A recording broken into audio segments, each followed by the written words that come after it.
بڑی مچھلی کے جاگ جانے کا رسک۔ کالم نگار Syed Sardar Ahmed Pirzada, the first blind journalist of Pakistan, APNS best Urdu column award holder, روزنامہ نئی بات، مورخہ 26 جون 2019۔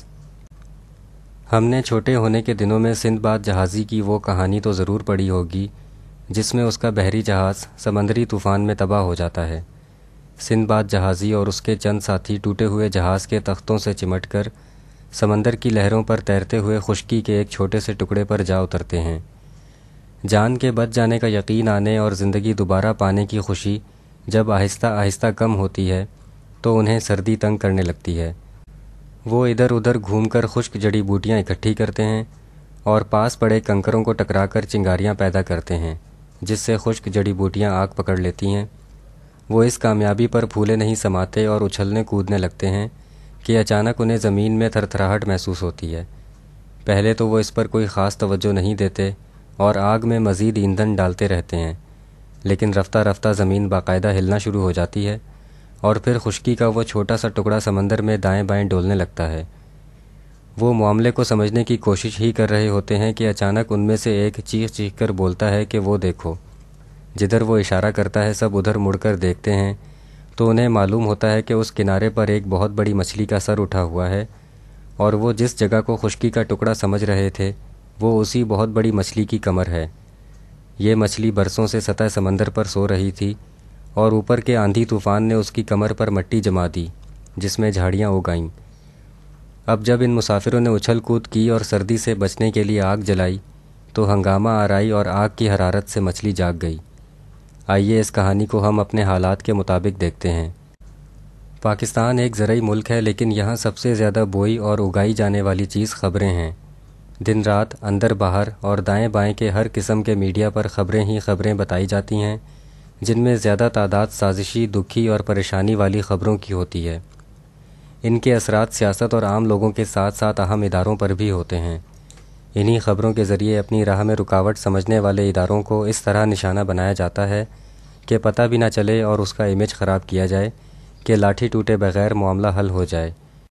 ان دنوں اس طرح کی جتنی خبریں اڑائی جا رہی ہیں ان میں سے بیشتر کا تعلق کسی نہ کسی طرح حساس اداروں سے جا جڑتا ہے، خواہ وہ سیاسی بیان ہوں، سروے رپورٹ ہوں، انٹرویو یا تحقیقی و تفتیشی خبریں ہوں، یا مرتے جیتے عوام کی خواہشوں کی نمائندگی کا دعویٰ ہو۔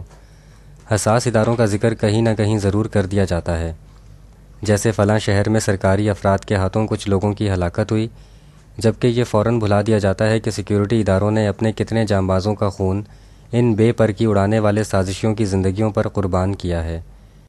سازشی خبروں میں ان چند لوگوں کو بار بار یاد کروایا جاتا ہے جو امن کی ڈھال میں بدامنی کا بارود لیے ہوتے ہیں، مگر ان شہداء کو چند گھنٹوں کے اندر ہی عمومی خبروں اور سوشل میڈیا کی خبروں میں نظر انداز کر دیا جاتا ہے، جو دہشت گردوں کو ٹھنڈے کمروں اور شہروں میں بسنے والے ان نرم و نازک افلاطونوں سے دور رکھنے کے لیے بارودی سرنگوں کا نشانہ بن جاتے ہیں۔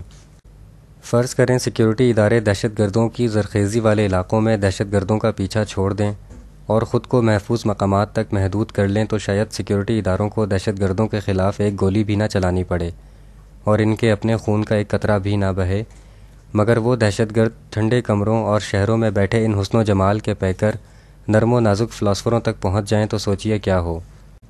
پھر ان نرم و نازک افلاطونوں کو یہ کہنے کا حق نہیں ملنا چاہیے کہ سیکیورٹی ادارے دہشت گردی کا قلعہ کما کریں، یا ایک تجویز کے طور پر ٹھنڈے کمروں اور شہروں میں بیٹھے حسین و جمیل نرم و نازک افلاطونوں کو دہشت گردی کے مشکوک علاقوں میں جا کر ایک ہفتے کے لیے چھوڑ دیا جائے تو ممکن ہے یہ افلاطون واپسی پر کچھ بتانے کے قابل بھی نہ رہیں۔ انہی حالات کے آگے سیکیورٹی ادارے اپنے گوشت پوست کے جسم کو فولادی دیوار بنائے کھڑے ہیں۔ اس وقت فوج کا بڑا حصہ اپنے پیشہ ورانہ کاموں میں مصروف ہے، جس کی شاید عام لوگوں کو خبر بھی نہیں ہے۔ اگر پاکستان کے شہر اس وقت دہشت گردی سے بہت حد تک پاک ہیں تو اس کی وجہ موجودہ فوج ہی ہے۔